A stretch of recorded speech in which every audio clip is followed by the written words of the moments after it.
Intro. Punisher by Phoebe Bridgers is an album that has some songs that have like deeper meanings and all that. That's every album. But I've never listened to any normal Phoebe Bridgers songs, but every one of my friends keeps insisting that her music is good. You might have heard this too, because she's popular on things like TikTok. It's the type of music that has the acoustic type of vibe to it, I guess. So it's for some of those rainy days you may have when you need a sad song to listen to. Except for some. But I'll get there because this is a diverse album. Not too diverse though in the genres, but there is some variety from what I heard when I listened to the album. But they mainly all have guitars and stuff like that. So that's really what the general sound is made up of. But that also adds to the idea of what the album talks about. There's a lot of themes, but I want to talk about the songs like Kyoto mainly was like some other songs was deeper themes. But before we start talking about the songs and such, it's actually important to know when this album came out. It came out in 2020, which is the pandemic year. We all lived through it if you're watching this, I'm assuming, but it was released in June of 2020. So it's like peak pandemic time. This type of music was more needed back then in that time period. So the slowness of the songs kind of makes sense compared to now where I don't know. I don't know what's popular now or needed, but it's different now. So we can get into like the themes of the songs and whatnot. I am not going into any personal details with any of these, by the way.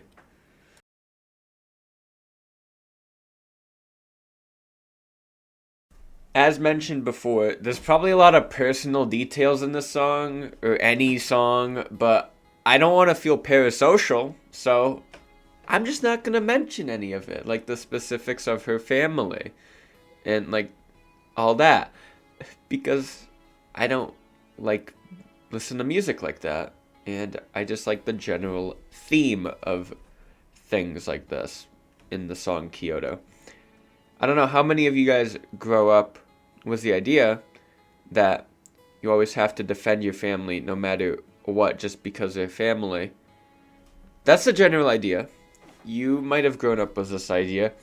This song kind of goes against the idea because it's like you can get sick of your family and sometimes you shouldn't put up with them if it makes your life worse. This is one of the themes in like the album that's good because it applies to friends, but in this sense family has a deeper bond. It's a blood related bond, not just like a friendship, so it feels more special in quotes in a way. But the song talks about a father who isn't good at that title, allegedly, by the way, allegedly. But yeah, that's one of the roles of the song, to basically say that sometimes yourself is more important than your family. That's just what it is. You can't care for your family and not yourself just because you're family. In my opinion, I value family and stuff, but how will you be loyal if that label you put on them is taken off and that's all you have on them? The idea of labels is also something, in my opinion, we don't talk about enough.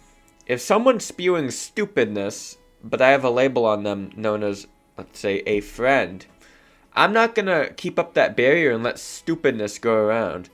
You have to call people out, no matter the label you have for them. Because then if you have this label that you can't call out, people will exploit that. People will try to get that label out of you, and so you just can't have that barrier, because then who won't be at that barrier?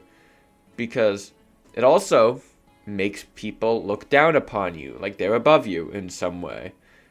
So overall, keeping labels on people that you see as like above yourself is not the best, really, because you don't want to put others above you. Because you should make your judgments based on your values and what you see and what you hear. But that's everyone's different. But the other theme in this song is the idea of dissociation. From everyone's favorite lyric website, Genius, clearly used for analysis, it says some stuff about dissociation, but from all the research I've done about the song and the lyrics, it was only in the writing process, not the actual lyrics. The song doesn't have lyrics based on it, but it's an interesting topic to talk about. So, let's do that, I guess. I'm not going to go into depth. It is mentioned as in other media, like Night in the Woods, for example, but it's a mental condition. It's when you, essentially think, but you don't have a conscious level of being. It's like being separated. That's the base level of it. I'm no psychology major or expert, so I'm not going to go deeper. Plain and simple. But it's interesting because the thing is about this happening in a place like Japan, which most people think would be a very cool destination place, for vacation and whatnot. It shows how, it can happen anywhere with people who have it, and sometimes can make a trip feel a little bit weird because, you aren't fully there. And this is a real thing that happens because it's probably even worse if you're in a foreign country. I wouldn't know what it feels like, though, because I haven't experienced it, and I won't claim to. I'm not going to fake that, because it's wrong.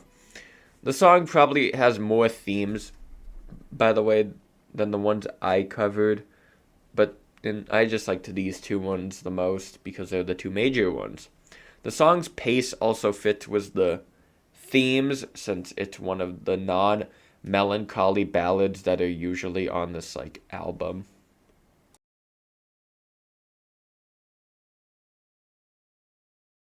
This song came before Kyoto on the funny track list, but it has a pretty good theme of moving on and growing up. It's a sadder song compared to Kyoto by the themes of it, but that's because it's more depressing in what it talks about, accepting things even if they don't go the way you want them to. It's something we've all dealt with, especially with things all across our lives. Like how when you make a decision, let's say going to the grocery store, for example, it's simple. And you want to get your classic vanilla ice cream. But when you get there, they don't have vanilla ice cream. So you ponder to yourself, and you're like, fine, I'll just get the chocolate ice cream. I like it enough where I'll eat it. It's basically that. That's one way to interpret the song. That's also how I interpret it. But it basically means you live life, you move on. Which I mean is in some situations is sadder. For example, an extreme example is, let's say you get rejected by a girl. And you're like, I'll settle for the side piece. And that's what you do. Therefore, leading you to live a worse off life than if you just waited for someone else. Settling is just an example, not the prime meat of the argument, but you can see how it relates. The idea of living with your regrets and moving on with them, instead of essentially confronting them and trying to forget about them, I guess. Because this is also about personal growth. You can see how personal growth is filled by the regrets that we live with through our lives. Because no one lives a perfect life. And if you do, no you don't. I refuse to believe you live a perfect life. I will not hear lies from people. Everyone's life is formed by your good memories, but also those memories that you keep, the ones that keep you up at night, because of how embarrassing they are. The memories of, I could have asked that girl out, or I really said that stupid thing, that live in your mind. You live with these, and no matter how much you try to forget, you walk forward with them because that's life. Life isn't just a random point you dropped in. It's the collection of all your actions and the people that affect you. It's all the mistakes anyone has made, because everyone has made mistakes. And I know nobody who hasn't. And if you claim to be, no, you're wrong. It's better to claim your mistakes and hold them than to drop them off and pretend they aren't yours. It's one of the only things that separates the humans from the AI models. Our mistakes make us. We learn from our mistakes differently than AI does because we have a moral compass that isn't always right. It won't ever be fully right because everyone acts differently. Whether your moral compass lines up with someone else's is a different conversation, because that's just how humans are. Nobody is the exact same, the snowflake metaphor. And if everyone was, life would be more boring.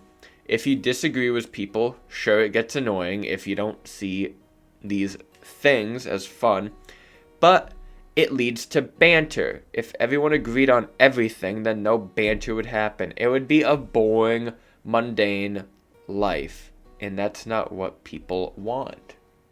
So you may not like it if people disagree with you. I know some people like that, and you may as well. But if they didn't exist, then the world would be less fun. Of course, serious topics could be different, but if everyone agreed on serious topics, the world would be boring in terms of those topics. Unity seems dystopian because we know it's boring and how we get to unity. But back to the idea of mistakes. We make them, and it's always better to accept it as a part of us rather than to try to change it. If you erase your mistakes, then people may know what you're trying to do. And also, it won't lead to your growth. Growth only happens when you do good and bad. That's good to know. It's good to know, but don't always look for areas to grow. Growing just comes naturally. And if you just look to grow, it's a form of artificial growth. And artificial growth never gets you anywhere useful. Because if you force yourself to grow, then you don't do it by external pressures. This only works if you're trying to improve things like your self-confidence. But that's a different form of growth, I'm pretty sure. Because with the internal reasons, you're still kind of growing, but you're more just changing yourself to be what you think is a better version of you. If you think of growth as an y-axis, and then you imagine the change on the x-axis, but internal shifts are horizontal and sometimes go with the vertical axis, but it's a graph. You shift yourself on the x so that you can do the y, even though you'll always be going up or down. But back to the song overall does a good job describing like how growth and stuff like that actually matters and stuff like that.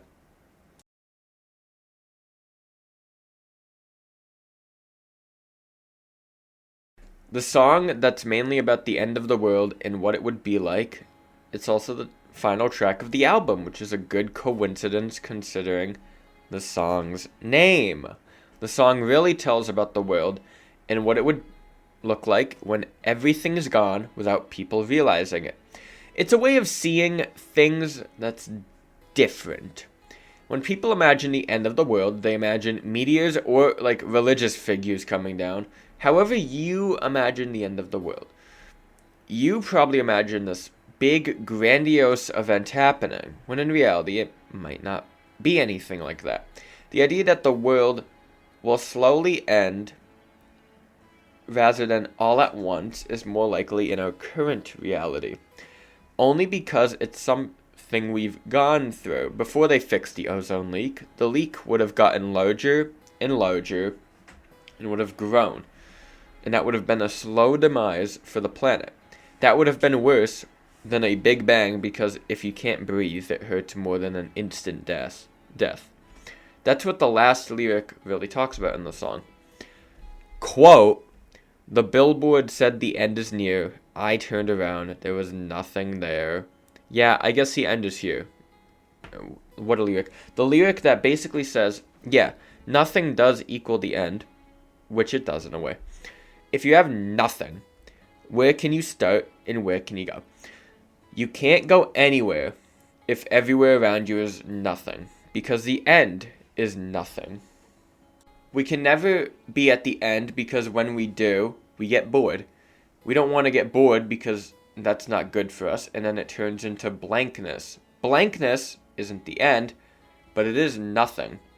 And it's important to know that blankness can be painted. It's not mentioned in the song too much, but if the end is nothing, it really just means you can start anew in a way. That's why blankness isn't the end, it's the start. When you're painting something on a canvas, for example, you don't stop when the canvas is blank, because that's not art. That's also just lazy.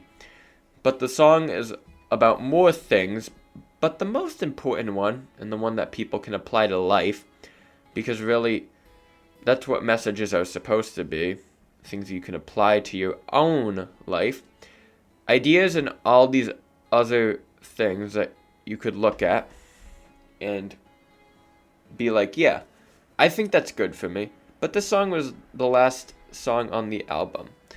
But with this one, it's always good to remember, one end is not the full end, and will/can lead to another start. Just paint the blankness with the colors you want to, because that's what life truly is about. It's like an open world game in a way.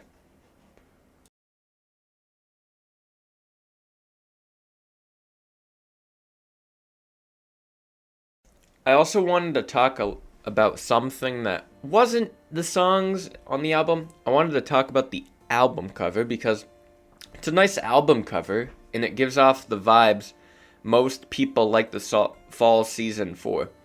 The like spooky atmosphere and the spooky colors before heading into winter. There may be a message or meaning for the album cover, but I don't know about that. I am not like an art major, so don't ask me. The colors are pretty nice on it because I won't lie, it fits the October vibe for this like spooky atmosphere.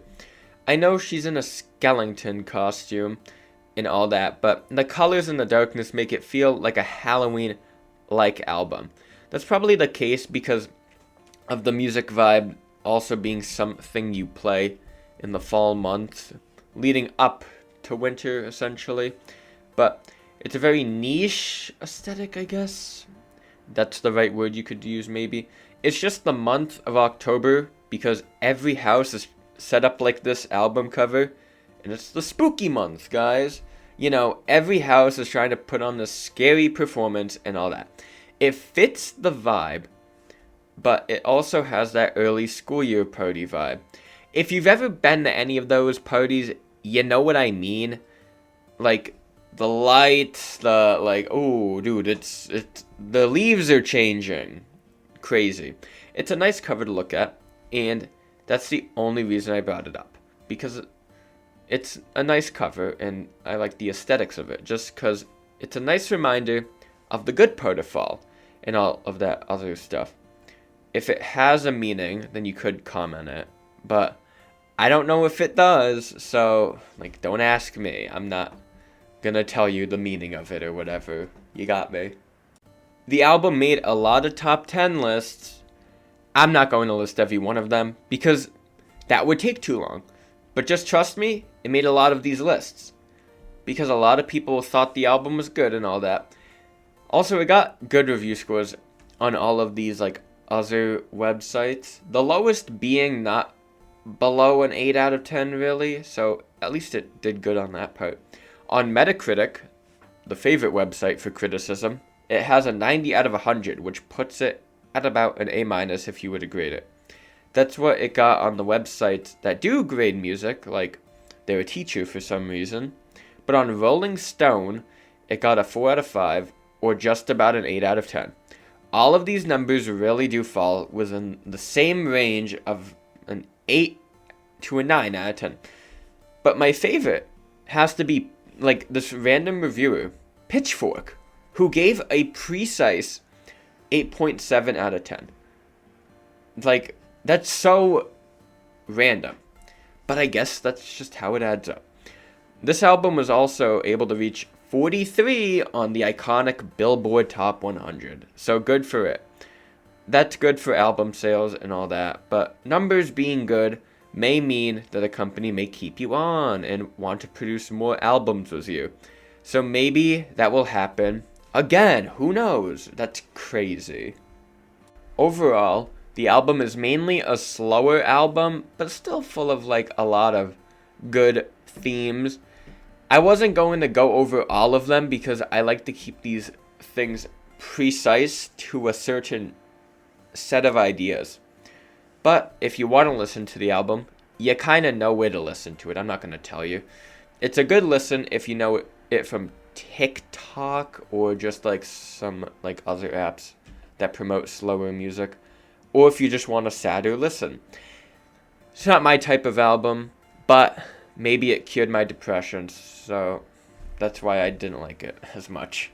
But the songwriting isn't bad, so that carries it to me it's about a 7 out of 10, I would say.